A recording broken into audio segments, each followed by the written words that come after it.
carro importante para a Renault do Brasil, com certeza é esse cara aqui, o Renault Logan. A gente está com a versão Expression 1.0 de 3 cilindros. E essa aqui talvez tenha sido a maior mudança no carro desde que ele foi totalmente redesenhado. Ele manteve a plataforma antiga, né? A mesma plataforma de sempre, desde que ele estreou aqui no Brasil em 2007, em agosto de 2007, né? Mas ele ganhou uma carroceria completamente nova, interior completamente novo. Isso incluiu o Sandero também. Sandero, eu tô numa francesaiada hoje. E aí, só que quando ele foi remodelado, ele manteve o mesmo motor, que é confiável pra caramba. Lembramos de uma reportagem que saiu no Auto Entusiastas, onde um dos nossos colegas, assim, na verdade a gente chama de colega porque exercemos a mesma função, mas tipo, para nós aqui do Racionalto, ele é referência pra caramba em termos de jornalismo automotivo, que é o Bob Sharp. Ele chegou a dizer, numa das matérias, na verdade em várias reportagens, ele sempre elogiou aquele motor, mas nessa matéria em especial, ele chegou a dizer que o motor D4D, que era o motor 1.0 que equipava o Logan e o Sandero e veio do Renault Clio, 1.0 16 válvulas, era um dos motores mais bem acertados usados aqui no Brasil. Não só nos modelos da Renault, mas dentre todos os 1.0 disponíveis naquela época. Agora o Logan não tem mais aquele motor de 4 cilindros e 16 válvulas. Agora ele tem um motor 1.0 de 3 cilindros e 12 válvulas, que tem umas características assim interessantes. Uma delas é aspereza de funcionamento em baixa rotação.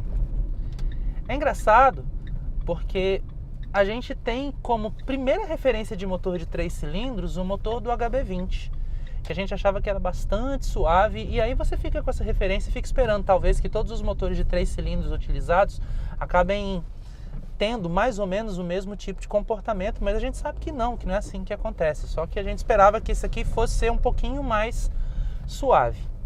A questão é que ele é ruidoso não, áspero, só em baixa rotação mesmo, porque quando o carro atinge velocidade na estrada, ele se torna um motor bem mais gostoso, né? Menos áspero, menos ruidoso.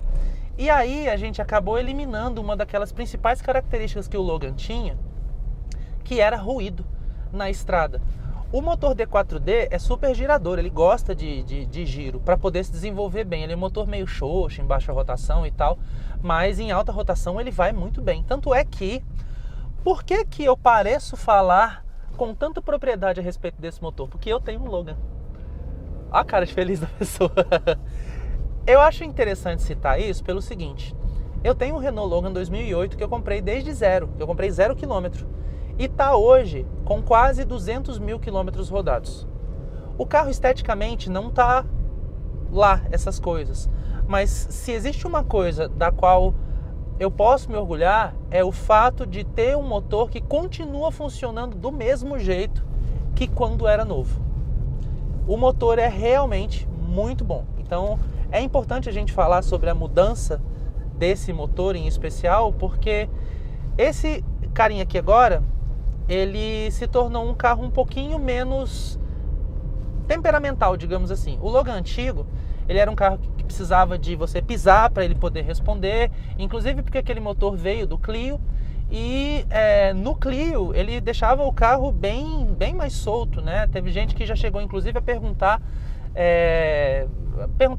comparar o motor 1.0 do Clio com alguns motores 1.4 em termos de funcionamento e resposta, né? E no Logan nem tanto, porque o Logan não é um carro muito pesado para um sedã compacto, mas ele também não é leve como um hatch compacto, é um carro de mais de 1000 quilos. Esse motor aqui deixou o Logan inclusive um pouco mais solto, né? O carro agora parece que deslancha com um pouco mais de facilidade e tal. E aí teve outras features aqui do carro que também mudaram e deixaram o Logan melhor, porque ele tinha algumas coisinhas, algumas outras características que tornavam o carro justamente esse cara um pouco temperamental, como eu falei, né? Quais eram? O Logan sempre foi um carro bom de curva, pelo menos a versão que eu tenho. Lembro de uma reportagem que a Quatro Rodas chegou a divulgar na época do lançamento do Logan em 2007, e a comparação que foi feita foi a seguinte: Não é exagero, depois eu posso até colocar link aqui da reportagem para vocês, procurando ela no site da Quatro Rodas. Ela fez o teste, naquela época se fazia, né, teste de aceleração lateral, e o Renault Logan conseguiu exatamente o mesmo número de aceleração lateral que o Golf, que era naquela época já uma referência em termos de dirigibilidade e estabilidade. E aí você pega, um carro emergente, né, que tem esse nível de estabilidade, esse acerto bom de chassi, né? A gente eu via pelo menos, ainda continuo vendo no meu carro, um carro bastante neutro em curvas, ele é realmente bom de curva. Aí o Logan foi remodelado, e sabe-se lá porque cargas d'água, a impressão que deu é que o acerto de suspensão foi modificado, mesmo que a Renault não tenha dito isso com todas as letras. E a suspensão passou a ficar um pouco boba, principalmente a suspensão traseira. Daí a gente pegou o Logan 1.6, uma versão nova, e fizemos uma comparação, apesar da gente não ter feito vídeo, porque na época a gente ainda não tinha o nosso canal no YouTube, a gente fez uma comparação com outros dois sedãs compactos. O Logan 1.6 a gente colocou frente a frente com o Nissan Versa 1.6 e com o Etios, né, XLS. E a gente viu que a traseira do Logan era a mais solta de todas, o que gerava um pouco de desconforto e insegurança em alta velocidade. Aí eu ficava sem entender, esse acerto não deveria ser assim, deveria ter melhorado, mas não melhorou, piorou. Nesse carro aqui não acontece isso, parece que a suspensão de novo foi refeita, ou a gente pode deduzir que era só uma coisa pontual. Aquele carro lá estava mal acertado, porque a gente sabe que pode acontecer isso em carros de produção, né? Enfim, outra coisa que mudou bastante, e isso mudou para muito melhor, sério. O câmbio do Logan sempre foi pesadinho, então você não conseguia. Se você dirigisse assim, para quem gosta de dirigir de um jeito pianinho e tal, ok, tranquilaço, mas ele não aceita de jeito nenhum uma troca um pouco mais arisca. Se você precisa fazer uma troca de marcha mais rápida, esqueça, porque você não vai conseguir. Ele vai dar aquela enganchada, né? E isso é uma característica do câmbio. Além do que, pelo menos o meu carro, e eu sei que existem relatos de outros proprietários de Logan que também falaram a respeito da mesma coisa, exatamente a mesma coisa. O Logan, em primeira marcha, emite um ruído, é como se tivesse areia dentro das engrenagens do câmbio toda vez que você está de primeira marcha e anda com o carro e deixa o carro tipo... Você engata a primeira marcha e vai descer uma ladeira, por exemplo, né, com o pé na embreagem, mas continua fazendo aquele barulho de coisa raspando dentro das engrenagens do câmbio. Isso é uma característica de vários carros, parece, né? A versão nova eliminou esse tipo de coisa, mas o câmbio continuava pesado. Agora, nesse cara aqui, com motor de 3 cilindros, e esse especialmente que já é ano 2017, o câmbio ganhou um acerto bem diferente. É como se a gente estivesse passando marchas num Sandero RS, só que com 5 marchas. Você tem um câmbio mais curtinho, marchas muito mais... aceita tudo, tranquilo. Além da marcha tá mais leve, né, das relações de marcha parece que estão mais curtas, você consegue levar a alavanca para frente, para trás com muito mais leveza, com muito mais precisão. A embreagem continua leve como sempre. E outra vantagem mecânica, agora a direção não é mais hidráulica. Era hidráulica, mas engraçado, era uma direção hidráulica pesada. Agora não é mais pesada, ela é eletro-hidráulica. Não ficou leve como uma elétrica, mas também não está mais pesada como costumava ser a hidráulica. Então isso acabou sendo uma vantagem. Há outras vantagens do Logan que a gente vai chover no molhado se a gente for falar. O Logan foi quem inaugurou essa coisa de sedãs compactos com tamanho de médio, espaço interno, porta-malas de sedã médio aqui no Brasil. Depois dele vieram vários outros, né? Veio o Versa, veio o Cobalt, veio o Etios, veio o Gran Siena, que tenta ser grande, mas não é lá essas coisas também, porque a distância entre eixos dele consegue ser menor do que a distância entre eixos do Onix, do Prisma. Entendeu? O próprio Prisma é um carro que não é pequeno por dentro, tem uma boa distância entre eixos e tal, né? Mas não chega a ser tão grande quanto o Logan. Então você tem agora, depois do Logan, é que as fábricas começaram a ver a necessidade de ter no seu portfólio sedãs que atendessem mais e melhor, a famílias que não queriam um sedã médio, mas não tinham condições, não tinham condições de comprar um sedã médio, mas não queriam mais um sedã compacto, né? E é bobagem realmente falar a respeito de espaço interno. Por exemplo, meu banco está todo para trás, o encosto não está todo, tá um pouquinho deitadinho, e mesmo assim aqui atrás a gente tem um espaço grande pra caramba, suficiente para irem 5 pessoas mesmo de verdade. A distância entre eixos do Logan, a distância exata é de 2.634 milímetros ou 2,63 arredondando metros, né? Isso é distância entre eixos de sedã médio. O porta-malas comporta 510 litros. O aproveitamento de espaço interno também é muito bom, porque a largura é grande, é quase de 1,75 m, e a gente está falando só de carroceria, não de retrovisor. E tem outra coisa, a parte superior aqui da carroceria, porque às vezes as fábricas medem a largura do carro, mas a partir das caixas de roda. No Logan não acontece isso, porque a gente tem essa largura também toda aproveitada aqui, ó, de ombro a ombro. Vocês conseguem ver, eu sendo esse cara grande que eu falo em todos os vídeos, olha a distância do meu ombro até a porta. E aqui, ó, com o braço esticado eu não alcanço o outro vidro, eu preciso fazer assim para chegar lá. Isso significa que o Logan é realmente um carro bastante largo.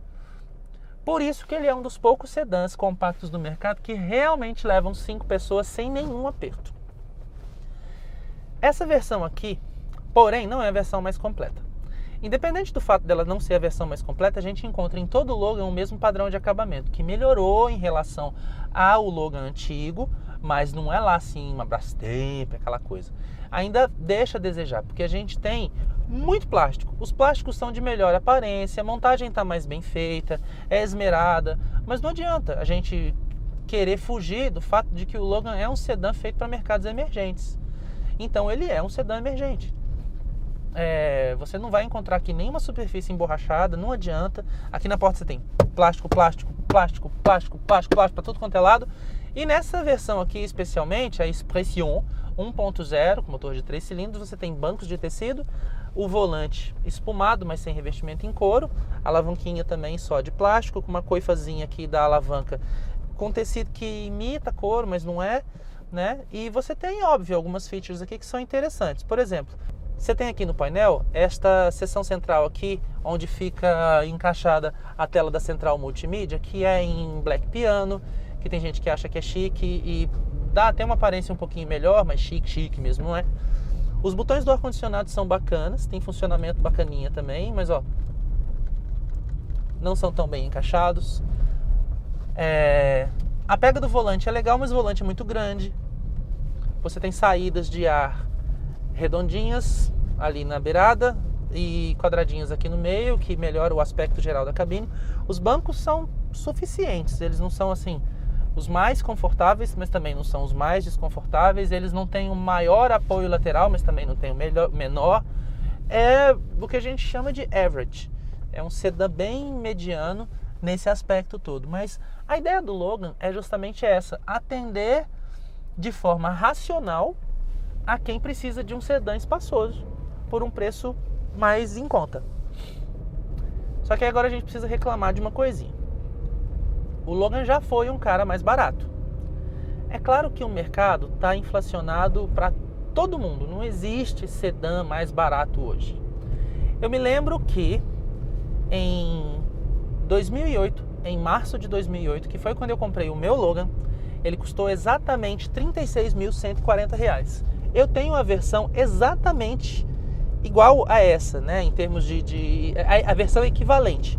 É a versão Expression 1.0, 16 válvulas, né? Que tinha, meu carro tem ar-condicionado, direção hidráulica, vidros elétricos nas portas dianteiras, né? Com comando aqui no painel, travas elétricas, aviso de faróis ligados, né? E alarme.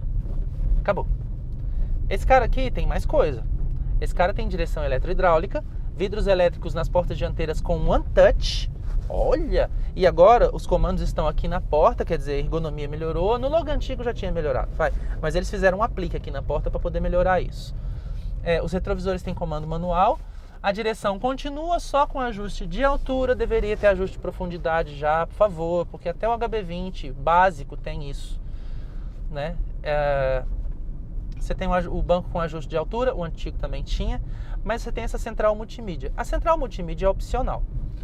Mas, aí agora que a gente vai falar a respeito do preço. Tá certo que a gente tem uma diferença aqui de 9 anos, né? Eu comprei o meu Logan em 2008, nós estamos em 2017, esse aqui é versão 2017. E naquela época ele custava R$ 36.140. Esse cara aqui hoje custa a partir de R$ 48.050, Logan 1.0 Expression. E se você colocar esse pacote de equipamentos, que inclui a central multimídia, daí o preço supera os R$ 50.000. É um preço legal para um sedã 1.0? Hoje, se a gente for comparar todo o mercado, não é o maior preço. Só que, antigamente, o Logan levava vantagem por ser um carro que era maior do que os concorrentes e por ter um preço parelho, né, ao dos concorrentes que eram menores. Hoje, a gente tem vários concorrentes que são parelhos ao Logan, em termos de espaço, equipamentos e tudo mais, mas o Logan tem o mesmo preço deles, né? Ele não é mais o carro mais barato, ele não é o carro mais acessível, como um dos carros mais acessíveis. Antigamente ele era um dos mais acessíveis. Isso significa, assim, a gente não gosta muito de usar essa palavra, mas ela é meio... vai ser meio difícil da gente não usar. É como se a Renault tivesse gourmetizado o preço do Logan e não necessariamente o Logan em si. Claro, ele melhorou pra caramba. A gente pode citar com muita precisão que o Logan é um cara que melhorou em dirigibilidade. A gente tem essa suspensão aqui que foi retrabalhada na traseira, ou a gente não sabe também se era só uma coisa pontual do outro Logan que a gente tinha testado, mas fato é que ele continua um carro gostoso de dirigir, neutro em curvas e bastante capaz, por ser um sedã compacto, um carro emergente, né? É um cara muito capaz mesmo. E a direção melhorou, o câmbio melhorou muito, o nível de equipamentos melhorou, o nível de acabamento também melhorou, apesar de ainda não ser lá essas coisas, né? Ou seja, o carro está bem melhor do que há 9 anos. Isso não resta dúvida. Mas ele ainda não foge às origens dele, porque a gente continua percebendo, olhando aqui e acolá, que ele é um carro emergente feito para países emergentes, né? Fato é que ele não tem, por exemplo, o Isofix ali no banco traseiro, ele não tem vários itens de segurança que agora você até encontra em versões um pouco mais caras do Logan, do Sandero, como é o caso do controle de tração, mas ele só tem 2 airbags, não existe nenhuma versão que tenha mais de 2 airbags. A coluna de direção continua com ajuste só de altura, não de profundidade, então tem várias coisinhas que o Logan... a Renault conseguiu colocar no Logan para tirar ele dessa pecha de pé de boi, mas ainda não conseguiu colocar um aspecto premium nele que justificasse o preço, né, parelho ao da concorrência, a não ser a questão do espaço e do nível de equipamentos. Então, se é por isso, mais uma vez, o Logan se tornou um cara muito para quem realmente gosta dele. Fato é que ele não é e nunca foi campeão de vendas. A gente recomenda? Sim, óbvio que a gente recomenda, porque ele é um carro que nunca fugiu às suas origens. Ele foi feito para ser espaçoso, ele não foi adaptado para ser espaçoso. É um dos poucos caras que leva 5 pessoas mesmo de verdade, tem um nível de equipamentos decente. Esse motor deixou ele mais esperto, tá mais econômico do que costumava ser, se bem que o D4D também era um motor muitíssimo econômico, né? Mas é um carro realmente para quem gosta de Renault. Ele não tem nada assim tanto a mais que o destaque da concorrência. Mas aí no começo a gente falou que ele era um carro muito importante para a Renault. Por que ele é e continua sendo um carro muito importante para a Renault? Porque hoje no portfólio da Renault, aqui no Brasil, só o Kwid e o Fluence não derivam do Logan, se a gente for parar para pensar. O Sandero é um Logan, o Duster veio do Logan e o Captur veio do Duster, né? Compartilha a plataforma com o Duster, então ele acaba sendo um Logan também, se a gente for parar para pensar, grosso modo. Ou seja, essa plataforma é tão boa e tão versátil que a gente tem praticamente todo o portfólio da Renault baseado nesse cara aqui. Então, mesmo que ele não seja campeão de vendas, nunca tenha sido, mesmo que ele não seja o melhor sedã do mercado, ele é importante sim, e por isso ele merece muito crédito, pelo menos o nosso crédito e a nossa admiração.